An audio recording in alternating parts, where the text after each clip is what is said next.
Hey Aries, how would you like to work on a miniature? Yeah, that sounds about right. Sometimes my dog actually does something. Greetings, I'm Fuzzo, and welcome back to Mediocre Minis. This time around, we're going to be actually going through an entire process of unpackaging a miniature, putting it together, basing it, priming it, and then painting, and then displaying the final product. So, for this, we're going to be using this right here. This is a miniature from Games Workshop. It is the Arch-Reverant from the Sylvaneth army. Now, I chose Sylvaneth for my Age of Sigmar army mostly because I liked it. That's really about it.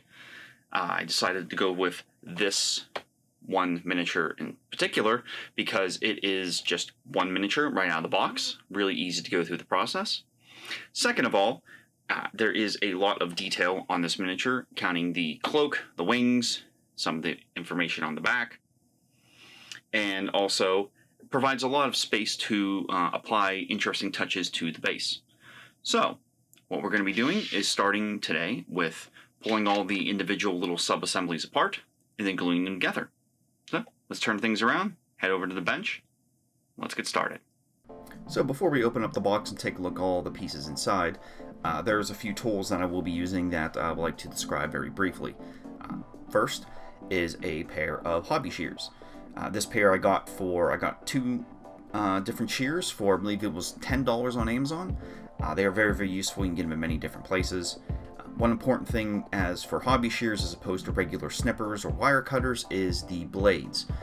Blades here on the end are actually flat, which can be very useful for getting right up along the sides of a piece, or if you wanted a little bit extra space, it can give you a nice clean cut. And that's also important to have, especially for doing tiny pieces, which we'll be getting to. The second is an X-Acto knife, or any type of hobby knife. Will be used to clean up mold lines or to cut off little extra pieces of plastic as needed. It's important to use a new blade when you can, one that is very sharp so you can cut through plastic easily. However, as we will see later on, that while a sharp blade is actually better than a dull blade, you'll see. So let's open up the box and we'll take a look. Inside many Games Workshop boxes, you have somewhat similar parts. You have first the base, cut too quick. Second, you have what's called the sprue, and it has all the individual pieces all laid out, and they are numbered accordingly as we go through the instruction manual. This ain't tool time with home improvement. You definitely want to follow the directions for assembly of the miniature. Also on the back, or sometimes within the inside pages, there is a color guide, which if you use Games Workshop's paints to follow the color scheme that's on the front of the box, you can find that information there. So, looking at the first page of the instructions, it is relatively broken down very nicely. If you ever put together a model car or a model airplane, this process should be similar. You would just find a numbered piece, snip it right off, as I'm doing here with the shears, and then we'll get into the cleaning up process with some extra plastic. Now, this is actually the bottom of this character's foot, the Arch-Reverant's foot, and you'll see that there's a little bit of extra plastic sticking out the end. So I'll just take the hobby shears, the X-Acto knife, and gently scrape away. And then it will look relatively flat. You will see some white streaking and what looks to be, it looks kind of a mess, but that, as long as it's smooth and flat, you're fine. And also that's the foot, so if it doesn't look perfect, you're never going to see it anyways once you put it on the base. Now, since we have our first two pieces, we'll move on to gluing. And this is potentially a very sticky and messy process, so you just want to make sure that you are careful when you're applying glue. I generally use super glue as part of the process to put them all together. Right here I have Bob Smith Industries Instacure. The only reason why I use this glue particular is because that's what my wife uses for her cosplay. So thank you, Vault Fox, for the glue.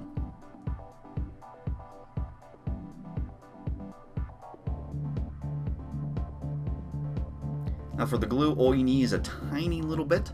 Let's put a small dab there on one portion of his leg and go right up, flip it around, and right where it needs to be. You just hold it in place, and after a moment or two with super glue, you'll see that now his leg is fully assembled. You don't want to use too much glue because then you have a little bit of overflow and you can get it on your fingers and your fingers start sticking. So less is more. You can always add a little bit more if you need to, but it's good to go a little bit less at first.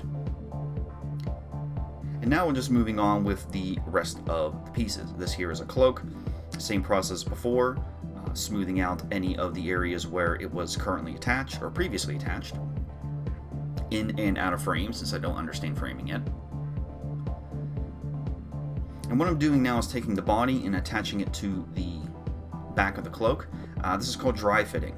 It's important to dry fit all your pieces first so you know how they go together.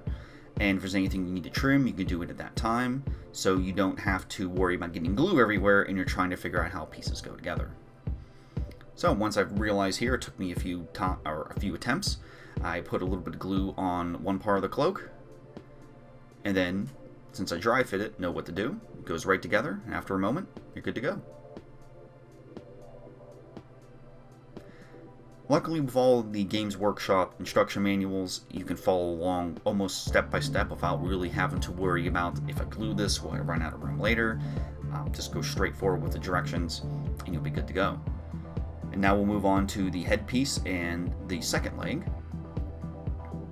Many headpieces come in two different styles, or two different pieces, such as the hair for the back and then the front of the face, which has the horns.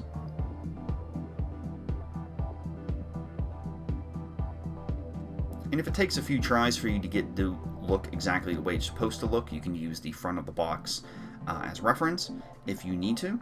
But if it takes a few attempts, that's not a problem. These are very small pieces, and getting them to set properly can take a few tries, and that's okay. The one important thing here, if you look at the front of the figure, there is actually, it looks to be a small hole on the front of his chest. That corresponds with a small, here we go. Yeah, that small hole. And on the back of the hair, there's also a small part of plastic sticking out, and that's where they will attach to help actually get a correct position. So if all the parts and all the holes are lining up, you can know that it's in a relatively good spot, especially after dry fitting. Put on a tiny bit of glue, and in a moment's time, his head's attached.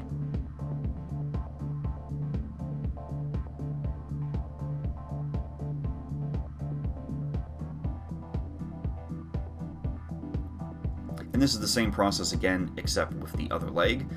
You will also see that there is two little dimples on the back of the shin guard, which will correspondingly fit into the front of the leg. Now if you look closely here at the bottom of the foot, there's actually a piece of plastic sticking out, and I have it highlighted right here. This is not where the leg was attached to the rest of the sprue. This is actually a separate piece sticking out, and this is important, especially if you look ahead in directions, because that is where his foot will eventually attach into a rock where his leg is standing upon. So be careful what you cut, especially where you snip things off, or where you snip individual pieces off. You can clean up, but there's extra bits sticking out. You might want to leave that where it is so you do not potentially cut off something that you will need. And you will see here at the bottom of the directions, parts 1, 2, and 3, that is actually where the foot will attach into, which will hold it onto the base, or help hold it onto the base.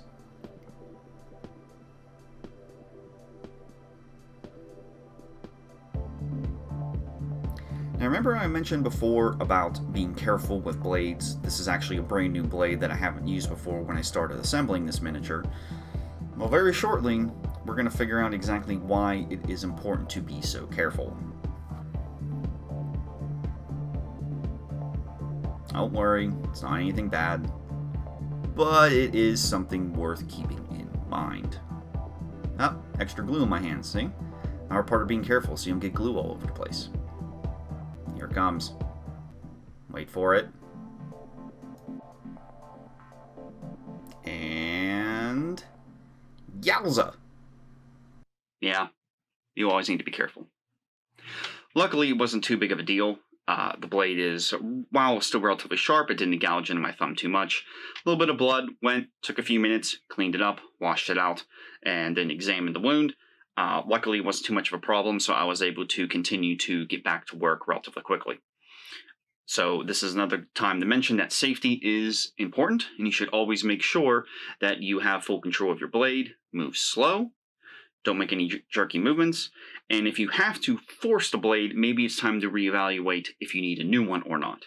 So keep safety in mind moving forward. Anyway, let's get back to this.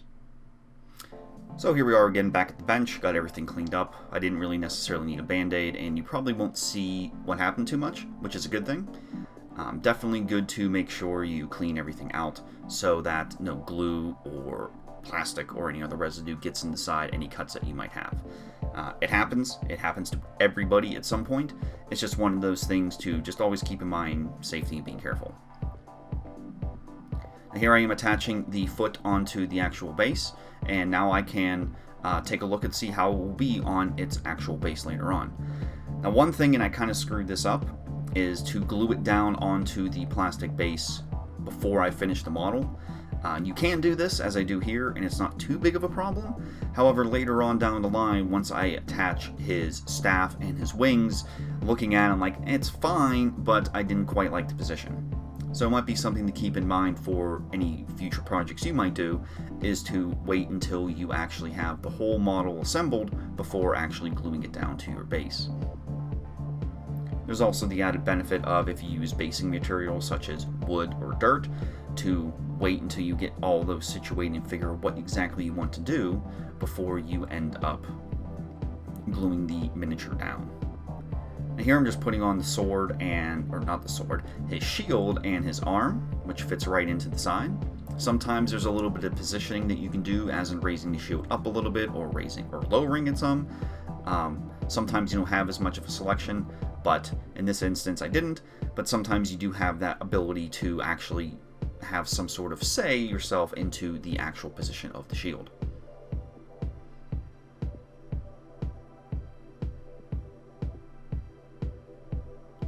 And we have some chest piece here with some extra wood and leaves. Finally, here I am cleaning up his staff and spear, which naturally is out of frame since I'm not sure what I'm doing. Now here on the back of his arm that attaches to his body, there's actually a little inlet where I prefer to actually put a little bit of glue into that recessed area as opposed to on the nub sticking out on the other side. You can do it however you want, but I prefer to fill up a small area and then transfer it over to where it needs to be. But either or, if you want to put glue on, like for instance his arm there like I did, or if you want to put it on his actual body, you can do it either which way. And this here is finally his wings. There's actually a bug on his back, and here it is all together. Still more glue on my hands. I will dry fit the bug onto his back. And then a few dabs of glue.